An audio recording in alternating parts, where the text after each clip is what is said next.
আমার সব কিছু সব শেষ, আমার কিচ্ছু নাই। মালামাল চাল পাত তেল নুন চিনি মিনি মুদি দোকান সব শেষ হয়ে গেছে, আমার কিচ্ছু নাই। আইসে তো দেখি ভাই আমার সব কিছু ধ্বংস হয়ে গেছে, আমার কিছু নাই। মাল থাকো না ফ্রিজ চোখের মুখে যা ছিল সাবান সব কিছু অনেক টাকার মাল ছিল, সব কিছু নষ্ট হয়ে গেছে, কিছু সরাইতে পারি নাই। আমার টাকা সম্পূর্ণ পানির ভিতরে এবং খালের ভিতরে চলে গেছে, কিছুই পাইতেছি না। আমার বিকাশ ফ্ল্যাক্স সিলেটের দোকান আছে, সে জায়গায় 2-3 লক্ষ টাকা ছিল, তাও আমি পাইনি। দোকানপাট মালামাল সমস্ত বিনষ্ট হয়ে গেছে। তারা অনেক লোনই আছে, তারা কি করে বাঁচবে, তারা কীভাবে চলতে পারে সরজমিনে তদন্তপূর্বক ব্যবস্থা করা হবে। 2টা দোকান ভেঙে গেছে, সবসময় লোক থাকে।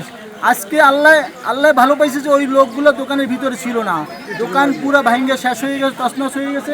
ঝড়ের সময় আমরা তিনটের পর কি ঝড়টা শুরু হয়, বিকেল শব্দায় গাছ পড়ছে, সরকারের বারবার বলা হয়েছে, তারপর তারা কোনো পদক্ষেপ নিতে আসে না। আজকে যদি এই দোকানে মানুষ থাকতে, মানুষ আমার মনে হয় না সে জীবিত ফিরে যেত। 100 মনের উপরে গাছ ওই ভোজন। পোস্ট অফিসে তো অনেকবার বলা হয়েছে যে গাছটা কাটার জন্য, কিন্তু তারা কিন্তু কাটতেছে না। এখন পর্যন্ত কোনো উদ্ধারকৃত দল আসি নেই। বিভিন্ন জায়গায় ফোন দেওয়া হয়েছে, থানায় ফোন দেওয়া হয়েছে, ফায়ার সার্ভিসে ফোন দেওয়া হয়েছে এবং টিউনো সাহেবকে ফোন দেওয়া হয়েছে। এখন পর্যন্ত ঘটনাস্থলে আসে নাই।